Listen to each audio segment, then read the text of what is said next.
morning guys. Ito, continuation ng ating after 4 years review ng ating Suzuki Dzire. Bali 2018 ko siya nilabas, July 2018. So magpo 4 years na siya ngayon, si Julian.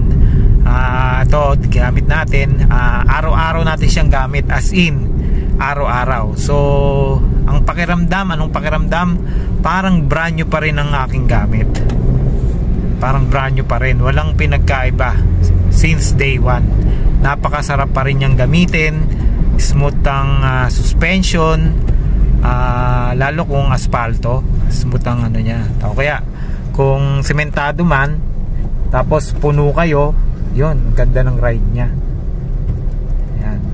Wala tayong ibang pinalitan, wala pang major parts na nasisira. Ang tangi ko lang pinalitan dito yung brake pad sa harap. So makapal pa nga nung pero palitan na raw sabi ng aking mekaniko. So ayan siya. Yung aircon malamig pa rin. So yan kinakargahan natin ang paninda natin. Tapos ang niya, konsumo niya ayun 13.6 km per liter ang reading sa kanyang dashboard. Ayan, ayan siya. Ayan, since day one hindi siya naka seat cover. Ayan, ayan yung niya, yun yung dashboard na ang material resin. Ayan, sinasabi ko sa inyo na matibay. So walang pinagbago. Ang manubela yun, napakalambot pa rin. Electric power steering yung ating Suzuki Dzire. Ang aircon talaga naman malamig pa rin ang ating aircon. Ayan. Yung kagandahan dito guys, mayroong aircon sa likod. Ay hindi kita, natakpan ng sombrero. May aircon siya sa likod guys. Ayan, so yun ang isa sa nagustuhan ko dito, may aircon vent sa likod. Yan, added convenience sa ating mga pasahero. So ayan, wala pa rin tayong napapalitan dito. Matulin pa rin siya, tahimik pa rin ang makina. Pero napaano ko na siya, heavy PMS. Yung pinalitan lahat ng fluid, yung radiator fluid, transmission fluid, ano pa ba? Siyempre change oil, yung engine oil nya, tapos brake fluid, yan napalitan na rin siya kasama sa heavy PMS. At murang-mura lang ang naging maintenance na itong aking Suzuki Dzire. Tsaka nga pala guys, yung ginamit ko na langis ngayon yung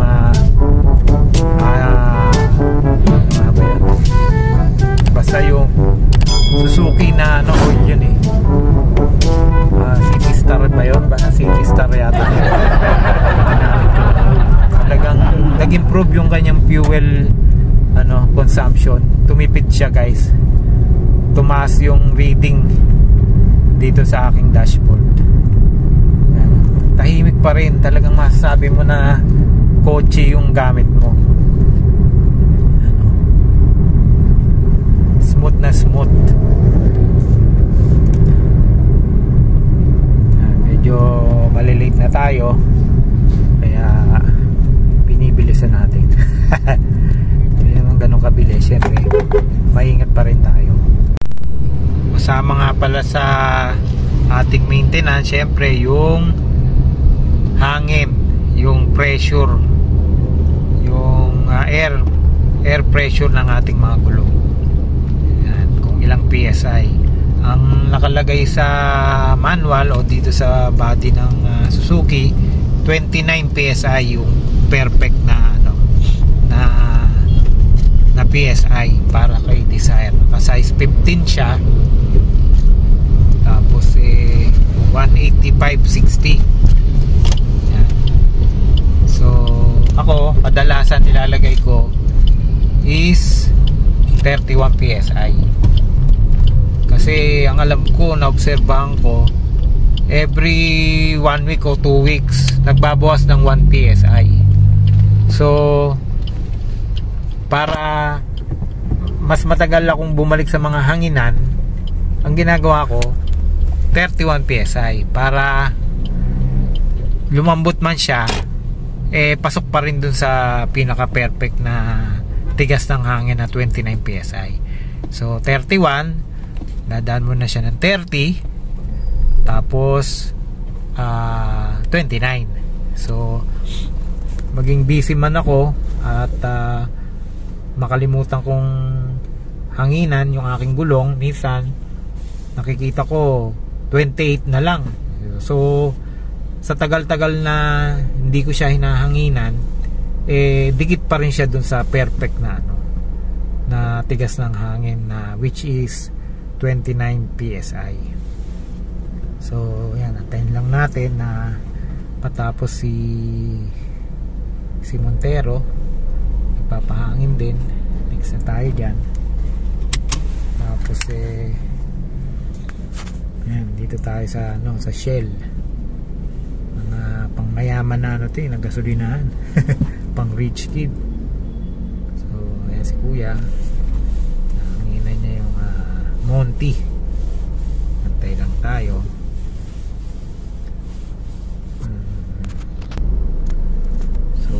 So ayan guys, tapos na si Montero. So tayo naman yung next naman tayo kay kuya.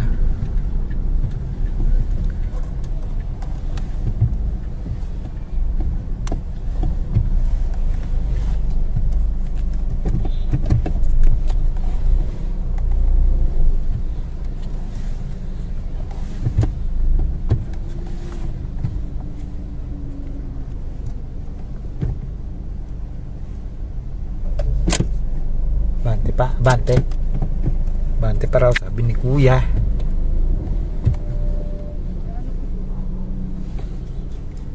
Ano po sukat, sir? Kuya, bali 31. 31.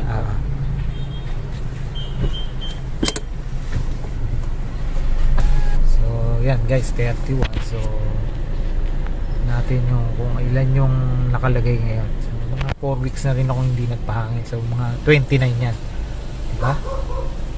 Tama ako. So every 2 weeks nagbabawas siya ng 1 PSI. Tama yung tansya ko.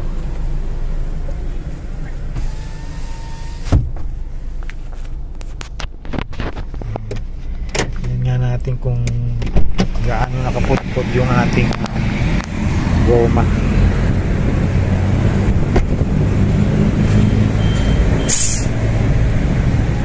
$29 din, no?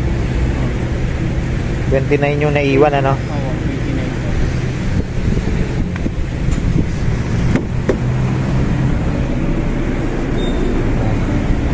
29. Guys, ito nga pala yung after 4 years, ito na yung goma ni ito na yung goma ni Desire. Medyo siguro mga 70% na lang po. Good na rin, pero yung sa likuran medyo makapal pa.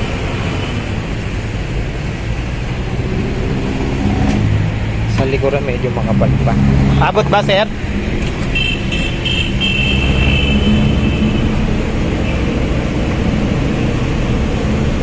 Sa likuran yan medyo makapal pa siya. Siguro mga nasa siguro 60% yung sa kabila, ito mga 70%. Hindi ko pa siya naro-rotate. Tingnan natin yung sa kabilang harap. Yan, pantay naman yung kain niya, guys. So since day 1 hindi ko pa siya napapa-align. Okay na, sir? So bigyan natin ng konting tip si kuya para matuwa naman. Oh. Kuya, pang soft drink. Thank you po. Okay, thank you. Sir. Yan. Panoorin mo to sa YouTube, ha? Adoy GS. Anong ano yun, sir? Adoy GS. Adoy GS, sir. Sir, upload niyo, sir. Hanapin mo sa YouTube. Share natin yan, sir. Sige. Thank you. Adoy, sir. Anong ano yun, sir? Adoy GS. Adoy. Ah. GS. GS. Sir. So yun, isa-search daw tayo ni kuyang attendant dahil sa kanyang magandang serbisyo nagbigay tayo ng tip na $10. Hindi naman $10, 10 pesos siyempre, hindi naman tayo mayaman yan. So pila-pila dito tayo may pupuntahan pa. So dadrive muna ako guys ha. Yan o. Hindi. Alam mo na. Tuloy muna natin yung ating kwentuhan. Yun nga, so tama yung tama yung tansya ko na every 2 weeks nagbabawas ng 1 PSI ang ating mga goma. Yan. Hindi ko napakita ang brand nga pala nung goma ng Suzuki Desire Apollo. Made in India. So magandang klase siya. Yan. So yun, tama ang teka lang, hindi tayo tama ang tansya ko na every 2 weeks nagbabawas ng 1 PSI ang ating mga gulong. Ang hangin ng ating mga gulong nagbabawas ng 1 PSI. So kayo, try nyo obserbahan. So yun ang aking obserbasyon Kaya ginagawa ko para 4 weeks din ako hindi babalik sa mga gasolinahan para magpahangin. So, 'di ba? Malaking na rin 'yun. Malaking tipid na rin sa pagpunta. Siyempre, busy tayong tao, ahente. So, 'yun. Ayan, tip 'yan guys So 31 lang pinapakarga ko para after 4 weeks 29 yung aking tire pressure 29 PSI after 4 weeks, which is perfect pa rin para dito sa ating Desire kasi yun ang nakalagay dito sa gilid ng pinto, 29 PSI. Na sa totoo naman talagang napakaganda ng ride pagka 29 PSI yung tigas ng hangin. Ang ganda ng ride, hindi mo masyadong ramdam yung lubak. Yan. Kaya lang syempre hindi naman natin pwedeng lumigo na tayo sa gasolina, hindi pa natin papahanginan kahit na nasa perfect state siya na 29 PSI. Since lumigo na tayo, pahanginan na natin. Ang point is, kung sakali na maging busy kang masyado, nakaligtaan mo ng magpahangin, dadaan pa rin siya dun sa perfect na na tigas ng goma na 29. Bumaba ka man ng halimbawa maging 5 weeks o 6 weeks, magiging 28 yung magiging 28 yung tigas ng hangin mo, dikit pa rin doon sa perfect na tigas ng hangin na 29. Yun ang yun ang logic doon. So yun lang guys, dagdag kaalaman lang yan sige guys, dadrive muna ako.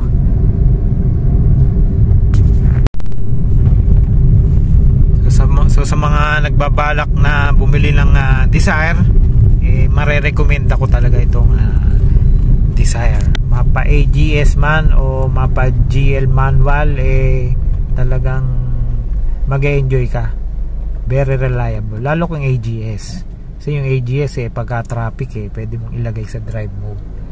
So kung naghahanap kayo ng mga subcompact na sedan, etong si Desire ang panalong panalo talaga para sa pamilya, pang binata, pang may pamilya, yan, pang bisig tao katulad ko, yan, sa mga nagtitipid, budget meal.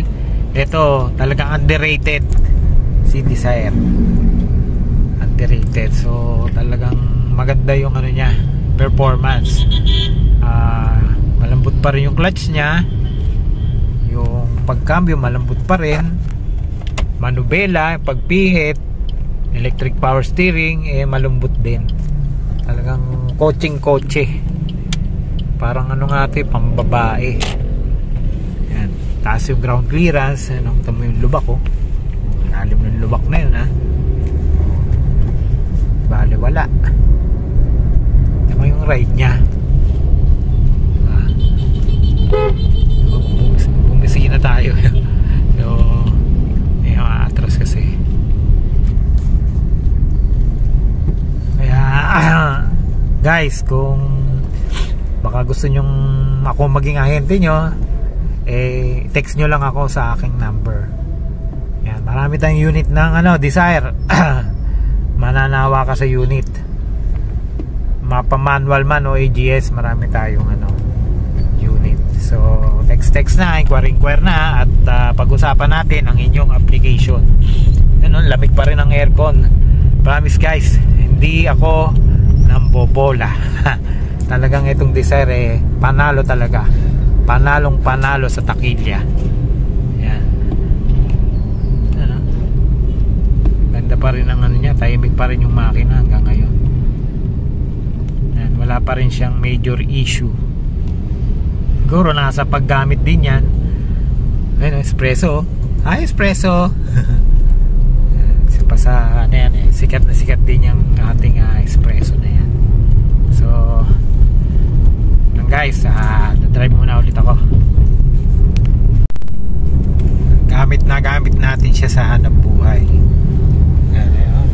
Pambili ng supply ng panindang dishwashing, yan, kung ano-ano pa. Ano ba mga hinahakot ko dati kinarga ko na rin to ng guantes napakaganda talaga nito design. Brand new pa rin ang pakiramdam pagka ito'y dinadrive ko.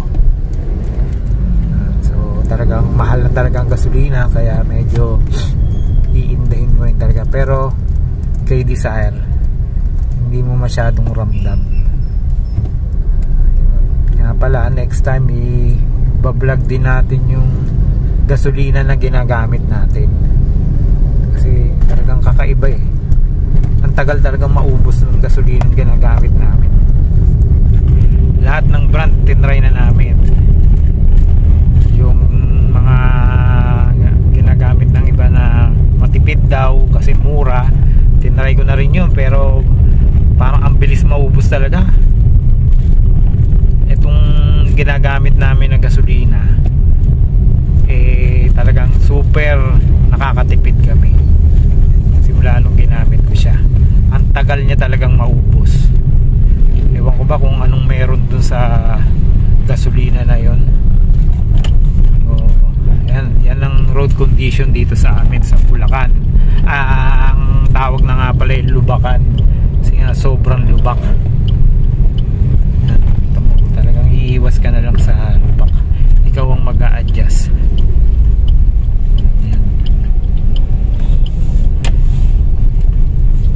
Welcome to Lubacan.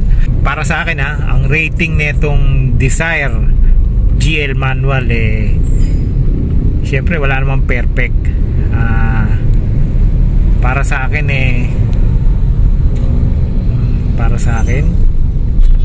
sige, bigay na natin 10 out of 10. Yun, 5 star. 5 star talaga sa akin to. Desire GL manual. Wala akong reklamo rito since day 1. Yun. Okay guys, until our next video, bye bye.